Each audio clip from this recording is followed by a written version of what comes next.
Hello friends, எல்லாருக்கும் வணக்கம். இந்த வீடியோல நான் பழைய மாதிரி வெயிட் லாஸை கொஞ்சம் ஸ்ட்ரிக்டாகவே ஃபாலோ பண்ணலாம் அப்படிங்கிற தாட்டில் ஸ்ட்ரிக்டானா என்னோட டயட் எப்போவும் ஸ்ட்ரிக்டாக இருக்காது. விரும்பினதை சாப்பிட்டு அது ரேஷியோவை கம்மி பண்ணி அந்த மாதிரி தான் என்னோட டயட்லாம் இருக்கும். அதோட மார்னிங் கொஞ்சம் நேரம் எக்ஸசைஸ். ஸோ இந்த மாதிரி நான் இப்போ ஸ்ட்ரிக்டாக ஃபாலோ பண்ண ஆரம்பிச்சிருக்கேன். ஏன்னா எனக்கு ரீசெண்டாக ஒரு மடமடன்னு ஒரு 8 கேஜி வரைக்கும் நான் கூடிட்டேன். ஸோ இதில் ஒரு 5 கேஜியாவது இப்போ ஸ்டார்டிங்கில் குறைக்கணும் அப்படிங்கிற தாட்டோட இந்த வெயிட் லாஸ் ஜேர்னிக்குள்ளே இறங்கியிருக்கிறேன். பட் எப்பவும் என்னோட டயட் எப்படி இருக்கும் அப்படின்னா, ரொம்பவே கண்ட்ரோலாக இருக்கணும். அது சாப்பிடக்கூடாது, இது சாப்பிடக்கூடாது அப்படிங்கிற மாதிரிலாம் இருக்க மாட்டேன். அப்படி இருந்தால் கண்டிப்பாக சீக்கிரமாகவே நான் வெயிட் லாஸை விட்டுருவேன். அதனால் எப்பவும் நான் வெயிட் லாஸ் ஸ்டார்ட் பண்ணிட்டாலே என்னோட டயட்டில் எடுத்துக்கிற ஃபுட்டெல்லாம் கொஞ்சம் ஹெல்த்தியாகவும் கொஞ்சம் டிஃப்ரெண்ட்டாகவும் அதை ரேஷியோ கம்மியாகவும் எடுத்துக்குவேன். ஸோ அந்தளவுக்கு எனக்கு டெம்ப்ட் ஆகாமல் இருந்துடும். அதே மாதிரி இடையில டயட்டை ஃபாலோ பண்ணேன். அந்த மாதிரிலாம் விட்டு விட்டு பண்ணிக்கிட்டு இருந்தேன். ஆனால் ஒர்க் அவுட்லாம் பண்ணவே இல்லை. ரொம்ப நாளுக்கு அப்புறம் திரும்பவும் ஒர்க் அவுட்டும் ஸ்டார்ட் பண்ணிடலாம் அப்படிங்கிற தாட்டில் தான் இப்போ ஸ்டார்ட் பண்ணியிருக்கிறேன். இப்போ இந்த தாட் எப்போ வந்துச்சு அப்படின்னா, ஆல்ரெடி வெயிட் எனக்கு இன்க்ரீஸ் ஆகிட்டே இருக்குதுங்கிறது எனக்கு நல்லாவே தெரிஞ்சிச்சு. இருந்தாலும் அதுக்குள்ளே நான் போகிறதுக்கு அப்படியே யோசிச்சுக்கிட்டே இருந்தேன். சோம்பேறித்தனம்னே சொல்லலாம். ஆனால் இப்போ ஃபங்க்ஷன் அதிகமாக இப்போ இருக்கிறதுனால நம்மளுக்கு பிடிச்ச ட்ரெஸ் எல்லாம் வியர் பண்ணவே முடியல. ஸோ அந்த நேரம் ரொம்பவே இரிட்டேட்டாக இருந்துச்சு. என் மேலேயே எனக்கு கோவமாக இருந்துச்சு. இப்போ ரீசெண்டாக ஒரு ஃபங்க்ஷன் அட்டன் பண்ணுறப்ப கூட நான் நினச்ச ட்ரெஸ்ஸை போட முடியல. வீட்டில் கூட சொன்னாங்க அதை ஆல்ட்ரு பண்ணி போட்டுக்க அப்படின்னு சொல்லி. பட் எனக்கு மனசு கேட்கல. இது அடுத்த ஃபங்க்ஷன் நம்ம போகிறதுக்குள்ளே கொஞ்சமாவது நம்மளுக்கு கம்ஃபர்டபுளாக ஆக்கிக்கணும் அப்படிங்கிற தாட்டில் தான் இப்போ நான் ஸ்டார்ட் பண்ணியிருக்கிறேன்.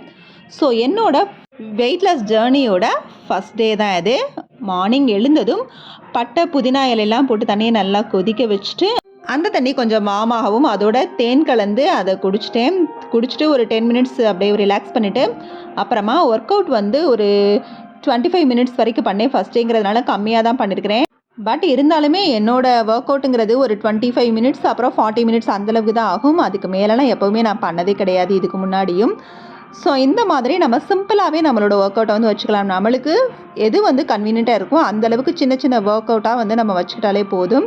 ஸோ அந்த மாதிரி ஒர்க் அவுட் பண்ணி முடிச்சுட்டு ஒரு 15 மினிட்ஸ் மட்டும் ரிலாக்ஸ் பண்ணிட்டேன். எப்போவுமே வார்ம் அப்பும் இருக்கணும் ஒர்க் அவுட்டுக்கு முன்னாடி, முடிச்சதுக்கப்புறம் கூல் டவுனும் இருக்கணும். ஸோ அந்த மாதிரிலாம் ப்ராப்பராக பண்ணி முடிச்சுட்டு உடனே நம்ம எக்ஸசைஸ் முடிச்சதுக்கப்புறம் எந்த ஒர்க்கும் ஸ்டார்ட் பண்ண வேணாம். நான் நல்லாவே ஒரு 10 மினிட்ஸ் ரிலாக்ஸாக உட்காந்துட்டு அதுக்கப்புறமா தான் அடுத்த வேலைகளை பார்க்க ஸ்டார்ட் பண்ணுவேன். ஒர்க் அவுட் முடிச்சுட்டு ஒரு ½ அன் ஹவர் கழித்து ஒரு ஃபேட் கட் ட்ரிங்காக ஏதாவது ஒரு ஹெல்த்தி ட்ரிங்காகவும் எடுத்துக்கலான்னு நினச்சிருந்தேன். பட் பிளான் பண்ணபடி இன்றைக்கி நெல்லிக்காய் வாங்க முடியலை. ஸோ நம்ம ஃபஸ்ட் டே வேறையா கொஞ்சம் ரொம்பவே டெம்ப்ட் ஆகும் அப்படிங்கிறதுக்காக அந்த டெம்ப்டை கொஞ்சம் போக்கணுங்கிறதுக்காக ஃப்ராங்காக சொல்கிறேன், ஒரு 1/4 டம்ளர் அளவு இஞ்சி டீ குடிச்சிக்கிட்டேன். ஃபஸ்ட் டே தானே கொஞ்சம் அதை குறைக்க முடியல, டக்குன்னு எடுத்தோன்னே விடவும் முடியல. ஸோ அதனால் 1/4 டம்ளர் டீ எடுத்துக்கிட்டேன். மார்னிங் பிரேக்ஃபாஸ்ட்டாக சனா மசாலாவும் சோலாபூரியும் தான் எடுத்துக்கிட்டேன். ஃபஸ்ட்டு திங்க் பண்ணேன் ஏதாவது கஞ்சி வச்சு குடிச்சிக்கலாம், கருப்பு கவுனி அரிசி கஞ்சி கூட குடிச்சிக்கலான்னு நினச்சேன். பட் இதை பார்க்கவும் நான் ஆல்ரெடி சொன்ன மாதிரி தான் நல்லா சாப்பிட்டுக்கிட்டே வெயிட் லாஸ் பண்ணலாமே அப்படிங்கிற மாதிரி நம்மளுக்கு பிடிச்சது சாப்பிட்டுக்கலான்ட்டு ஒரு சோலாபூரி அதோட நிறைய ப்ரோட்டீனுக்காக சன்னாவும் இருக்குது, முளைக்கட்டின பாசி பயிரும் எடுத்துக்கிட்டேன். இதுவே எனக்கு நல்லா ஃபில்லிங்காக இருக்குது. அதை தவிர்த்து இதை விட்டுட்டு நான் ஒரு கண்ட்ரோலாக இருக்கணுங்கிறதுக்காக நான் வேறு ஏதாவது சாப்பிட்டேன்னா கண்டிப்பாக எனக்கு வெயிட் லாஸ் ஒரு பனிஷ்மெண்ட் மாதிரி ஆயிரும். ஸோ விட்டுருவேன். அதனால் இந்த மாதிரி எடுத்துக்கிறதுல தப்பில்லைன்னு தோணுச்சு. அதனால் ஒரு பூரியோடு நிப்பாட்டிட்டேன். பட் பிடிச்சதை சாப்பிட்ட ஒரு ஃபீலிங்கும் இருந்துச்சு. பிரேக்ஃபாஸ்ட்டு முடித்த கையோட கிச்சனையும் க்ளீன் பண்ணியாச்சு. அப்புறம் ஹேர் பேக்கை அப்ளை பண்ணலாம் அப்படின்னு சொல்லிட்டு தேங்காவும் கருவேப்பிலை கொஞ்சமாக தயிரும் தண்ணி ஊற்றாமல் நல்லா அரைச்சிட்டாலே போதும். தயிரோட இதே நம்மளுக்கு நல்லா பேஸ்ட் மாதிரி கிடைக்கும். ஸோ அந்த மாதிரி அரைச்சி அதை பால் எடுத்து ஹேருக்கு அப்ளை பண்ணிவிட்டு கொஞ்சமாக தேங்காய் சில்லும் எடுத்துக்கிட்டேன். சின்னதாக டெய்லி இந்த மாதிரி நம்ம எடுத்துக்கலாம். தேங்காய் ஹேருக்கும் நம்மளோட ஹெல்த்துக்கும் ரொம்பவே நல்லது. இது மார்னிங்கும் நம்ம கருவேப்பிலை தேங்காய் அப்படியே சாப்பிட்டுக்கலாம். இது ரொம்பவே ஹெல்த்துக்கு நல்லது. அப்புறம் அதோட ஃபுல் டேவாக இந்த வாட்டர் பாட்டில் நிறைய நான் 3-3.25 லிட்டர் அளவு தண்ணி குடிப்பேன். ஸோ அப்பப்போ வாட்டர் பாட்டிலை நம்ம எடுத்து வச்சுட்டாலே தண்ணி குடிக்கிறத மறக்கக்கூடாது. நம்ம கண் பார்வையிலே வச்சுக்கணும். இல்லைனா கண்டிப்பாக நம்ம தண்ணி குடிக்க மறந்துடுவோம். நம்மளுக்கு வெயிட்டுக்கு தகுந்த மாதிரி நம்ம டெய்லி தண்ணி எடுத்துக்கிறது வெயிட் லாஸில் இருந்தாலும் சரி இல்லைனாலும் சரி எடுத்துக்கிறது ரொம்ப நல்லது.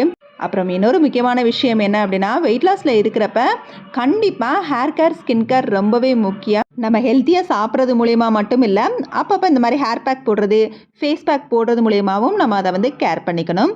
அப்புறம் வெயிட் லாஸில் இருந்தாலும் சரி இல்லைனாலும் சரி மார்னிங் பிரேக்ஃபாஸ்ட்டோட ப்ரோட்டீன் எடுத்துக்கிற மாதிரி எப்பவும் பார்த்துக்கோங்க. ஸ்டார்டிங்லேருந்து குழந்தைங்களுக்கும் அந்த மாதிரி பழக்கிருங்க.